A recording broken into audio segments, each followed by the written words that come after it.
Listen, the world doesn't owe you anything. Not a single opportunity, not a fleeting chance, not even a whisper of success. You stand at the edge of your life, staring into a vast, unyielding expanse, and the only thing that will carve your path through it is this: your willingness to give more than is asked, to pour your soul into the unseen, to move when others rest, to build when others sleep. This is not a suggestion, this is a law, as certain as gravity, as relentless as time. The man who does more than he is paid for will soon be paid for more than he does. This is the secret to unstoppable wealth, not just of money, but of power, influence, and a life that bends to your will. You are not here to drift. You are here to dominate your destiny, and it begins with a single, unshakable decision: to go beyond the minimum. Most men live small because they think small. They clock in, they clock out, they meet the bare requirements, and they wonder why their lives feel like cages. They trade hours for dollars, effort for applause, and dreams for comfort, never realizing that the marketplace doesn't pay for time, it pays for value. And value is not born in the ordinary. It's forged in the extra mile, in the quiet hours when no one watches, in the relentless pursuit of excellence when average would suffice. Andrew Carnegie, a man who rose from a telegraph boy to one of the wealthiest titans in history, understood this. He didn't wait for permission to learn, to grow, to exceed. When others stopped at good enough, he memorized rail routes, mastered Morse code, and made himself indispensable. He didn't ask what he was owed, he asked what he could give. And because he gave more, the world gave back, not in trickles, but in torrents. You must burn this into your mind. The minimum is a trap. It's a lie whispered by mediocrity, a soft bed that lulls you into a life of quiet desperation. The man who does only what is required becomes replaceable, forgettable, a shadow in a world of builders. But the man who goes beyond, who delivers when it's not expected, who creates when it's not demanded, that man becomes a force. Charles M. Schwab, Carnegie's right hand, wasn't the smartest in the room, but he was the most decided. He didn't just manage steel mills. He inspired men, solved problems, and pushed boundaries no one else dared touch. He gave more than his title demanded, and in return, he earned wealth and influence most can only dream of. This is not luck. This is law. The universe keeps score, not of your intentions, but of your output. Now pause and ask yourself, where am I holding back? Where am I settling for enough? Is it in your work where you deliver just what's asked and no more? Is it in your discipline where you train your body or mind only when you feel like it? Or is it in your vision where you dream just big enough to stay safe? The truth stings, but it sets you free. Every time you settle for the minimum, you vote for a smaller life. You train your subconscious to accept less, to expect less, to become less. But you were not born for less. You were born to build empires, to shape destinies, to leave a mark that time cannot erase. And the first step is to reject the lie of enough and embrace the fire of excess. This fire begins with belief not in outcomes, but in yourself. Belief is not a wish, it's a choice, a command you issue to your soul. Thomas Edison didn't invent the light bulb because he was certain it would work. He invented it because he believed in his capacity to find a way even after 10,000 failures. Each experiment, each sleepless night, each moment he refused to quit was a vote for his vision. He went beyond the minimum, not for applause, but because his belief demanded it. You must do the same. Speak to yourself with authority. Tell your mind, I am not the man who stops. I am not the man who settles. I am the man who creates, who exceeds, who rises. Repeat it until it's no longer a phrase, but a pulse, a rhythm that drives every step you take. Your belief shapes your reality, but it's your actions that seal it. The world doesn't care about your dreams, it measures your deeds. Henry Ford didn't just dream of a car for every man, he built it. He revolutionized production, not because he was asked, but because he saw a future others couldn't.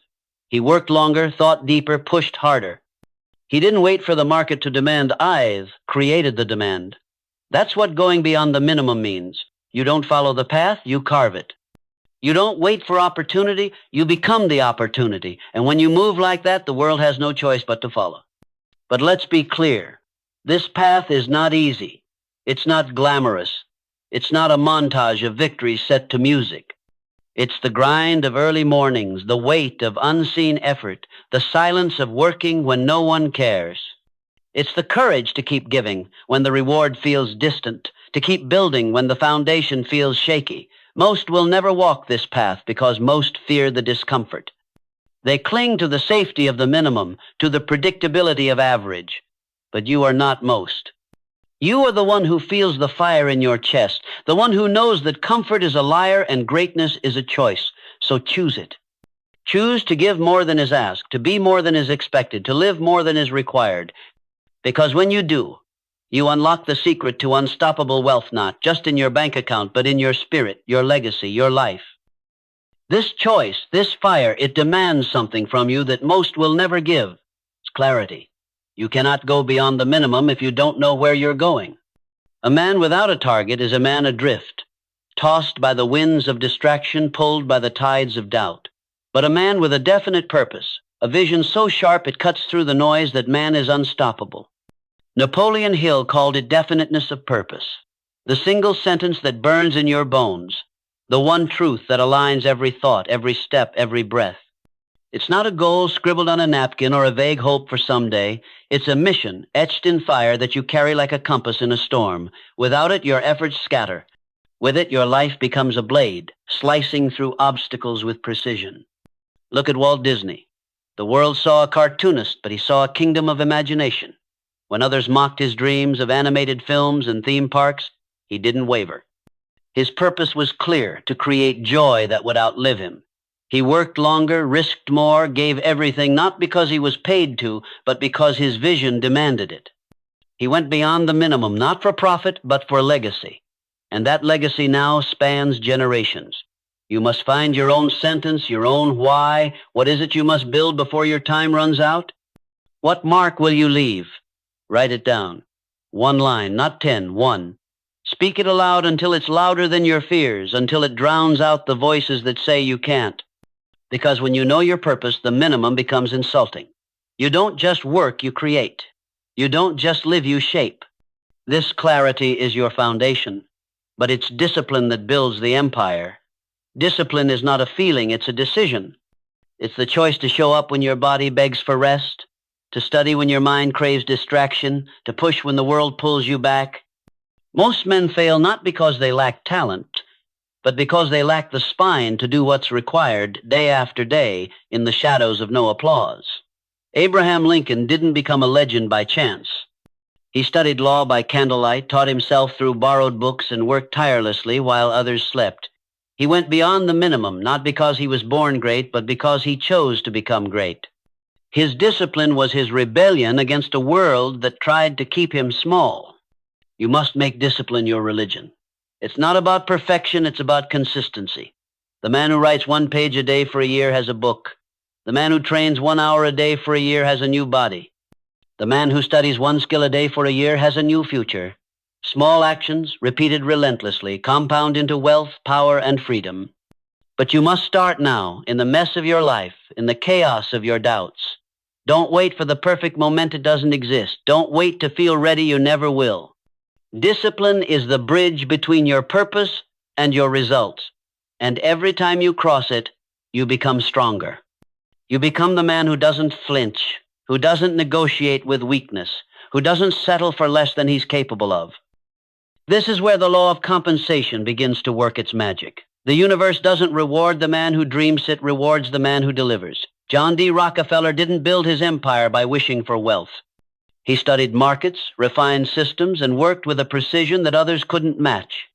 He gave more value than anyone in his field, not because he was asked, but because he understood the law. Give more and more will come. Not immediately, not easily, but inevitably.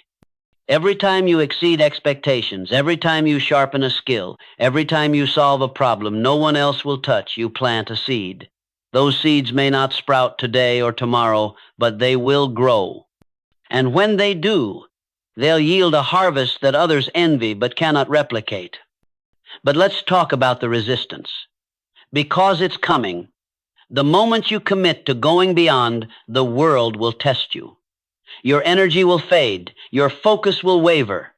People will mock you, saying you're trying too hard, caring too much, chasing shadows. They'll tempt you to slow down, to blend in, to be normal. This is the crucible. This is where the builders are separated from the dreamers. You must guard your mind like a fortress. Surround yourself with those who fuel your fire, not those who douse it. Henry Ford didn't listen to the skeptics who said the assembly line was impossible. He aligned with minds who shared his vision, who challenged him to think bigger, to work harder. You need your own mastermind people who speak clarity, who live discipline, who remind you of who you're becoming when the weight feels heavy. And when the doubts creep in, when the voice in your head whispers that it's not worth it, you must fight back with action. Action is the antidote to fear. Speak your purpose aloud. Move your body. Write one more line. Make one more call. Do one more thing that the old you would have skipped. Because every action you take beyond the minimum rewrites your identity. You're no longer the man who hesitates, who waits, who settles.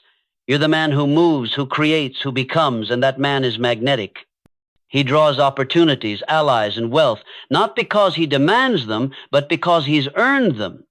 So stand tall, feel the ground beneath you. This is your moment, not tomorrow, not next year now. You're not here to coast, you're not here to survive. You're here to build something extraordinary, something that echoes long after you're gone. Your purpose is your map. Your discipline is your engine. And your willingness to go beyond the minimum is your fuel. Keep moving. Keep giving. Keep rising. Because the man who gives more than is asked doesn't just change his life, he changes the world. But the world is not kind to builders. It will push back, not with fanfare, but with silence, with setbacks, with moments that make you question everything. This is not a flaw in the planets, the forge where your resilience is shaped. Resilience is not the absence of pain. It's the refusal to let pain define you.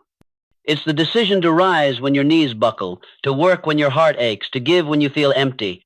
Thomas Edison faced 10,000 failures, each one a hammer blow to his dream. But he didn't see them as failures. He saw them as lessons, as steps, as proof he was closer to the light. You must do the same. Every rejection, every delay, every moment you feel unseen is not a sign to stop, it's a signal to go harder. The man who goes beyond the minimum doesn't crumble when the road gets rough. He builds the road.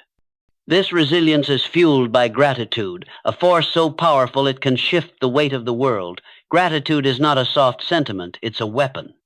It's the ability to look at your struggles and see strength, to look at your scars and see stories, to look at your life and say, I am still here. And that is enough. Andrew Carnegie, who started with nothing, never forgot the hunger of his early days. It didn't make him bitter. It made him grateful for every chance to work, to learn, to give.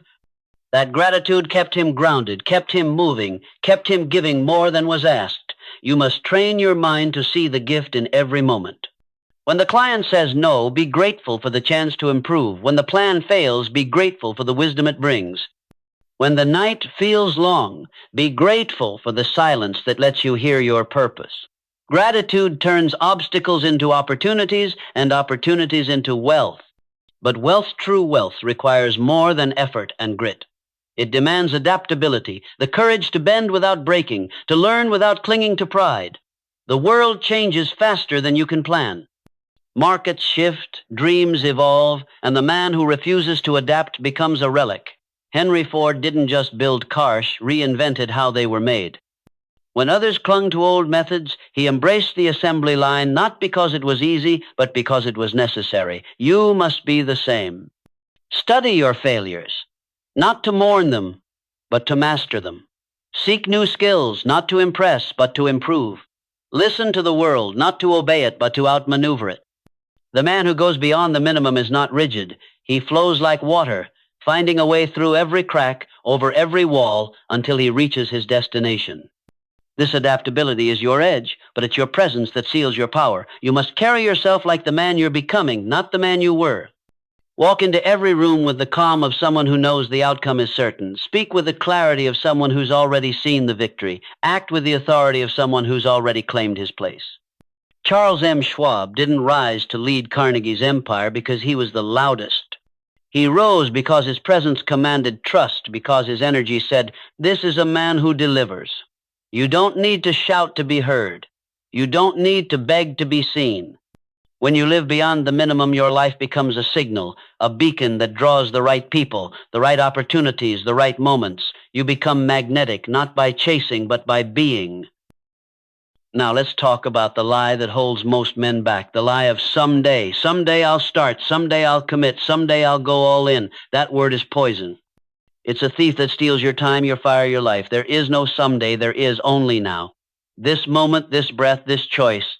Abraham Lincoln didn't wait for a perfect nation to lead. He stepped into the chaos of a divided country and acted, not because he was ready, but because he decided to be. You must decide the same. Right now, as these words sink into your soul, decide that the old youth, the one who hesitated, who settled, who waited, is gone. Burn the bridge to that life. There is no going back, only forward, only upward, only beyond. This is your awakening. You are not here to blend in. You are not here to survive. You are here to create a life so bold, so undeniable, that it reshapes the world around you. Every time you go beyond the minimum, you rewrite your story. Every time you give more than is asked, you build your legacy.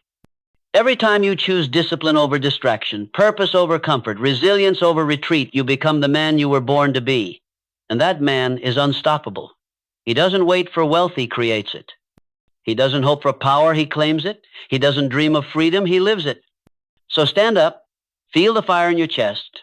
Let it burn through every doubt, every fear, every excuse.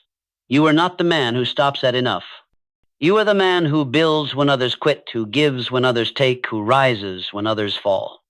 Speak this truth to yourself out loud with conviction. I go beyond the minimum. I create my wealth. I shape my destiny. Say it again slower and mean it. Feel it. Rewrite your mind. Rewire your spirit. This is not a speech, it's a command. Your life is waiting not for permission, but for action. Move like the outcome is certain. Work like the world is watching. Live like your legacy is already written. The universe is keeping score and it's watching you now. What will you give? What will you build? What will you become? The answer is not in your words, it's in your steps. So take the first one, then the next. And never stop, because the man who goes beyond the minimum doesn't just win, he transforms. He doesn't just succeed, he inspires. He doesn't just live, he reigns. This is your moment. This is your life. Go beyond, become unstoppable, and let the world feel the weight of who you are.